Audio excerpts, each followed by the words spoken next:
They call it the most impossible arrival in railway history. A train that should have been scrap metal by now. A train that vanished without witnesses, without wreckage, without a single explanation, and yet returned half a century later, as if it had simply taken a wrong turn in time itself. Because at 2:17 a.m., on March 6, 2024, station master Elias Ford of the long-abandoned Red Hollow station in northern Pennsylvania was performing an annual inspection of the old grounds when he heard a distant horn echo through the valley.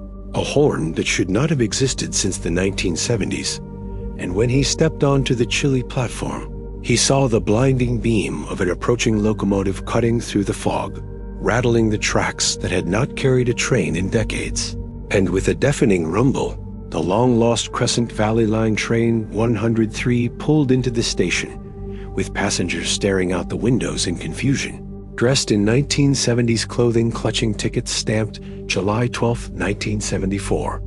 Elias froze, heart pounding, because Train 103 had disappeared exactly 50 years earlier during its overnight route from Fiamp, Pittsburgh to Harrisburg, last reported passing through Forest Mills before all communications suddenly ceased sparking. A statewide search, countless theories, and eventually acceptance that the train and all 63 people aboard were lost forever, potentially to a derailment in remote terrain. But no debris was ever found. No bodies, no scattered metal, just empty forest and unanswered questions. Until now, when the train rolled in perfectly intact paint, slightly weathered but unmistakably original. Its brass numbering plate still reading 103, and when it hissed to a stop, the doors slid open with a groan, revealing passengers blinking at the sight of modern LED lights, satellite towers in the distance, and cell phone flashes as Elias scrambled to film what he was witnessing. The conductor stepped out first, a man in his late 30s wearing a crisp navy uniform and a cap embroidered with the Crescent Valley Line logo, asking Elias, "Is something wrong with the station? We're running a few minutes late." But when Elias told him the year was 2024, not 1974, the man laughed until he looked at Elias's smartphone, and then his face emptied of color as he collapsed onto the platform. Shaking, passengers poured out in panic, insisting they had departed only an hour earlier, describing the same last memory. The train entering a tunnel near the old Ridgeway cut lights flickering, then everything going silent, as though someone had muted reality itself. And for what they swore felt like 5 minutes, the window showed nothing but pitch-black velvet darkness. Not the darkness of a tunnel, but of a void, a total absence of space and sound, until the lights returned, and the train emerged on the tracks outside Red Hollow, where Elias had just witnessed its impossible arrival. Authorities were contacted immediately, and soon the entire station was surrounded by investigators, scientists, federal agents, and railway historians, all baffled by the condition of the train, because despite sitting in the night air, the engine's metal was warm. As though it had been running non-stop, the fuel tanks were full of 1970s-era diesel, no longer produced today, and the clocks inside the cabins all read 2:12 a.m. Frozen at the exact minute the train vanished 50 years ago. Interviewing passengers only deepened the mystery. A woman named Linda Price, who had boarded with her fiancé for a weekend trip, still clutched a newspaper dated July 11, 1974, its ink fresh as if printed that morning, and she insisted she had felt only the softest shiver before everything went dark. A teenage boy, now technically in his 60s though still appearing 17, said he had looked into the darkness outside the window and seen faint shapes moving, like silhouettes walking between worlds. Another man said that during the blackout, he heard someone or something walking on the roof of the train, even though the train wasn't moving. But the most disturbing testimony came from conductor Harold Reeves, who said that just before the lights cut, he had looked down the aisle and seen every passenger frozen in place. Not sleeping, not unconscious, but unmoving, eyes open, as if time had paused around him, and when he tried to shout, his voice made no sound, as though the air itself refused to carry it. Government labs scanned the train and found traces of an unknown low-frequency electromagnetic signature embedded in the metal, something not produced by any natural or industrial source known in 1974 or today, while geologists who inspected the Ridgeway-cut tunnel discovered fresh scrape marks on the inner walls, fresh, as if made hours earlier, despite the tunnel having been sealed off for decades. The more investigators studied the train, the stranger things became.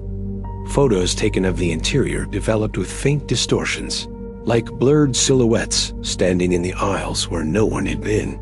Recordings captured on the platform contained brief moments of audio interference that, when slowed down, sounded eerily like whispers repeating the phrase, "You weren't supposed to return." Yet the passengers themselves remained physically unchanged, their bodies biologically consistent with having aged 0 days in 50 years, though several began experiencing recurring nightmares in which they were still on the train, still surrounded by that suffocating darkness, and hearing a dull, rhythmic knocking coming from beneath the carriage floor. One passenger, Linda's fiancé, woke screaming the night after their arrival, claiming he remembered something new, that during the blackout, someone had walked down the aisle, slowly, their footsteps heavy, but when he turned to look, the figure had no face, just a blurred shape like a smear in reality. Psychological analysts suggested mass hysteria, but that theory collapsed when the black box recorder from the engine, an old analog device, was recovered and found to contain 47 minutes of blank tape followed by 5 seconds of an unidentifiable sound. A deep pulsing thrum that audio engineers described as like the heartbeat of something enormous, layered with faint metallic clattering, as if something was tapping on the outside of the train. As investigators argued over what happened, the train itself became a problem, because within days, it began to degrade, rapidly, metal rusting in real-time windows, fogging with some unknown residue, and the wood paneling inside warping, as if the train were aging 50 years in a matter of hours. By the end of the week, Train 103 had deteriorated to the same condition it should have been in after 5 decades of abandonment, as though whatever force returned, it was now correcting its mistake, restoring the timeline it had disrupted. The passengers, too, began showing signs of change. Some reported their reflections flickering in mirrors. Others experienced brief moments of disorientation, claiming they slipped for a second back into the dark void, and one man swore he saw a version of himself staring at him from the opposite end of the platform, only for it to vanish when he blinked. 2 weeks after the train's return, something even stranger occurred. Security cameras at the station captured a silent flash of light on the tracks at exactly 2:12 a.m., accompanied by a sudden spike in electromagnetic readings, as though a door had briefly opened somewhere unseen. That same night, 3 passengers went missing from the secure lodging facility where they were being held for observation, leaving behind only their 1974 belongings on their beds. No forced entry, no signs of escape, just empty rooms, and the faint smell of ozone, the same scent reported during the blackout. Today, the government denies involvement, officials refuse to comment, and Red Hollow Station has been permanently sealed off. But locals still report hearing the distant horn of a 1970s locomotive echoing through the valley on foggy nights, always at 2:12 a.m., always fading into silence before any train appears.